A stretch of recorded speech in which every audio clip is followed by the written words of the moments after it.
G'day guys, Nathan here from Hunter Galloway. We've witnessed a fascinating reaction to the Reserve Bank of Australia's recent decision to hold the official cash rate. There's been a significant rise in the preliminary auction clearance rate numbers. This has been the biggest increase we've seen in the last 5 weeks, and this might actually be a knock-on effect of the official rate hold that we saw earlier in the month. Even though the volumes of properties sold were lower than usual, the preliminary clearance rate for the major cities made a surprising recovery, bouncing back to 74.5% after hitting a 9-week low from the previous weekend. In fact, the preliminary clearance rate this weekend was 4.2% higher than last weekend and a massive 19.4% higher than the same time on the same weekend last year. This is a huge recovery. And if you do find value in this video, please consider hitting that subscribe button, as it really helps out the channel a lot. And a big thank you to all our subscribers for your support. Inspires us to create more content. We hope you enjoy. Now let's take a little bit of a closer look at Melbourne. The city had a small increase in the number of auctions, which had 14 more than the previous weekend, and this weekend's preliminary auction clearance rates rose by 2.6% from the last weekend to 72.8% of the 448 results collected, showing a successful sale. This means that Melbourne's preliminary auction clearance rates stayed above 70% for the last 13 weeks in a row, which is massive, and that's really impressive in its consistency.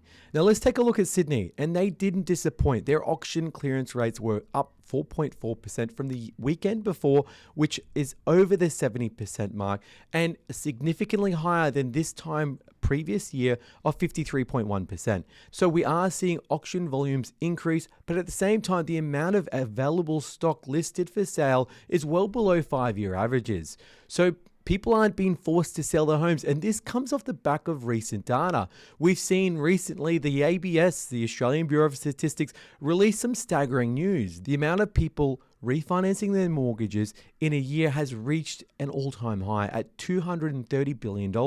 This is about twice the amount we saw before the pandemic. This increase has been due to the fact that we've seen massive rate jumps in mortgage rates in the last 12 months, and this is all thanks to the Reserve Bank of Australia trying to get inflation back under control.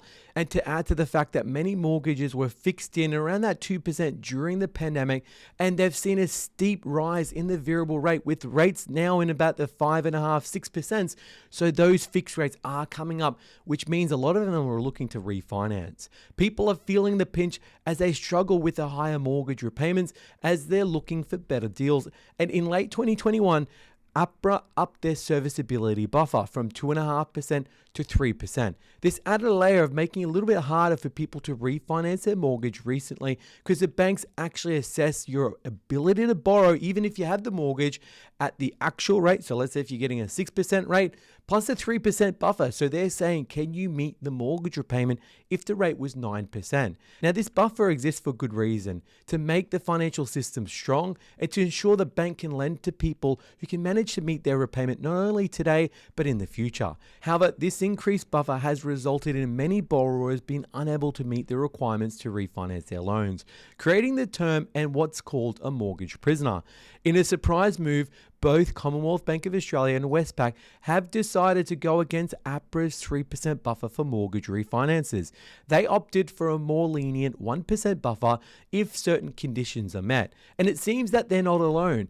NAB has recently announced in July that they're relaxing some of their mortgage serviceability requirements for refinances. They consider exceptions for borrowers who are considered low risk. Some are arguing that keeping the 3% serviceability buffer isn't just unreasonable or unfair, but it might be also harmful for financial stability and competition. It seems to trap borrowers and disencourage lenders from offering better rates. With the Reserve Bank of Australia holding the cash rate this month, this weekend we've seen the highest number of successful sales at auction in the past 5 weeks. This has shown that the market is starting to adapt to these changes. However, there's been fewer houses for sale at auction compared to last week and last time this year, and it indicates there's less activity in the market. Like we said earlier, borrowers are finding it that they might have chances to refinance and get lower repayments to make it easier to pay their mortgages, which has a knock-on knock-on effect to them not needing to sell their homes. This could also be due to other reasons like the financial year ending, school holidays, or people just tired of the intense market in the past year. In Sydney and Melbourne, the housing market is still doing really well. They've had a success rate of over 70% at auctions for several weeks in a row. But Sydney has dropped in auction numbers compared to last time this year, which could hint that the market might be starting to cool down. And there is a concern that there might be a potential for a mortgage cliff due to the Reserve Bank's massive increases in the cash rate in the last 13 months alone. Borrowers who got fixed rates at ultra low deals during the pandemic might soon have to make bigger payments, with their mortgage payments jumping almost 3 times.